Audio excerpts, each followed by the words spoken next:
Video ini adalah lanjutan dari unboxing dan first look dari Tupresso. Jadi hari ini gue bakal nge-review gimana cara pakainya, kelebihan dan kekurangannya, serta rekomendasi apakah si Tupresso ini worth it untuk kalian beli.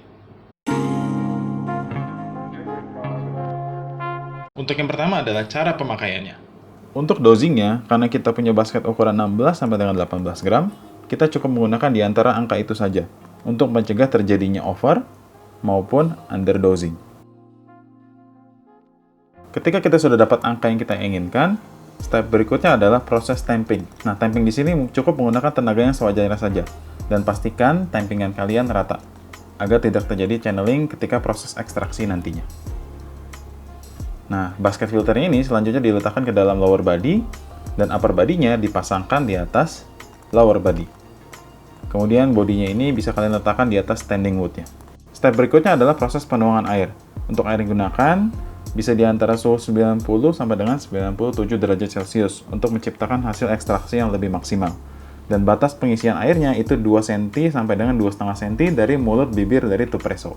Setelah airnya selesai diisi, kita letakkan plunger di atasnya dan tekan ringnya sampai dengan terkunci di bagian kepalanya.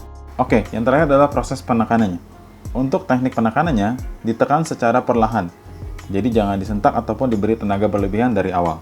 Nah, kalian cukup ikuti saja alur tekanannya agar espressonya turun dengan lancar dan mengalir seperti yang di video ini. Ini untuk hasil ekstraksinya. Dari dosing 18 gram, yield yang dihasilkan di sini 38,6 gram. Nah, bisa kita lihat di sini krema yang dihasilkan cukup solid, jadi dia tidak cepat menghilang dan juga tebal. Nah, untuk bagian pros and cons-nya, dari Tupresso ini gue menemukan masing-masing ada 2.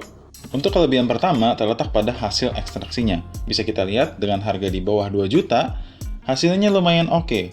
Dan bahkan mungkin hampir sama dengan alat-alat sejenis yang harganya ada di atas Tupresso ini sendiri.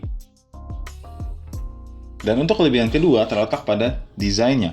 Desainnya yang sangat portable, memungkinkan kita untuk melakukan proses ekstraksi di tempat yang seminim mungkin. Nah, bisa kita lihat di sini ukurannya hanya sekitar 1 jengkal lebih sedikit dari tangan saya, atau sekitar 22 sampai dengan 25 cm. Untuk kekurangan pertama terletak pada bagian badinya. Jadi, Tupresso ini sangatlah bergantung dengan standing wood yang diberikan dari standar bawaannya. Ketika kita tidak memiliki standing wood, otomatis tidak ada penyangga yang bisa menahan dari Tupresso ini. Dan ketika kita ingin mencari wadah lain, kita harus menyesuaikan dengan diameter yang cocok dengan Tupresso-nya, serta memiliki kekuatan untuk menahan beban dari si Tupresso-nya ini sendiri. Untuk kekurangan kedua terletak pada efisiensi. Karena basketnya ada di bagian dalam, kita harus membongkar seluruh bagian dari Tupresso untuk melakukan next pulling espresso-nya. Apalagi, kita juga terhambat dengan body Tupresso yang masih panas ketika kita baru saja selesai ekstraksi, karena kita sudah menuangkan air panas ke dalam dinding-dinding dari Tupresso-nya. Di ujung atas kanan, gue juga menampilkan stopwatch untuk menunjukkan waktu yang diperlukan untuk melakukan proses dismantle atau pembongkaran dari Tupresso-nya.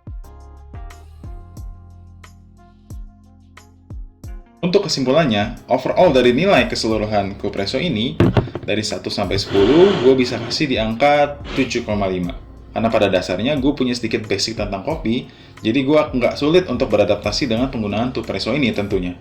Tapi untuk kalian yang baru pertama kali atau belum pernah bersentuhan dengan kopi sebelumnya, mungkin akan sedikit challenge karena kalian akan kesulitan untuk mencari kalibrasi atau ukuran grain size yang pas, serta dengan tampingnya, karena kalian harus menyesuaikan diri dengan tamping ini, karena biasanya kalau kalian belum pernah bersentuhan dengan kopi sebelumnya, kalian belum pernah tahu tamping yang betul itu seperti apa.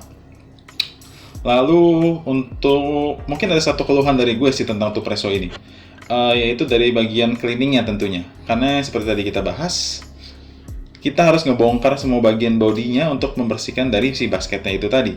Ya mungkin hampir mirip dengan flare ya, karena dia harus membersihkan tubnya itu harus kita bongkar untuk kita bersihkan. Nah, tapi balik lagi, dengan harga nggak sampai 2 juta, ya mungkin ya tetap ada konsekuensi yang harus kita pegang tentunya. Jadi kita nggak bisa komplain. Terus untuk rekomendasi, Tupresso ini mungkin cocok untuk kalian yang ingin produksi rumahan, penggunaan di rumah, dan untuk coffee shop yang skalanya masih kecil.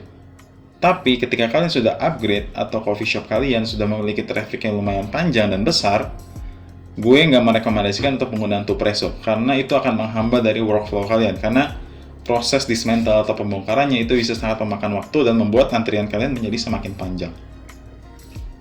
Dan apakah ini worth it?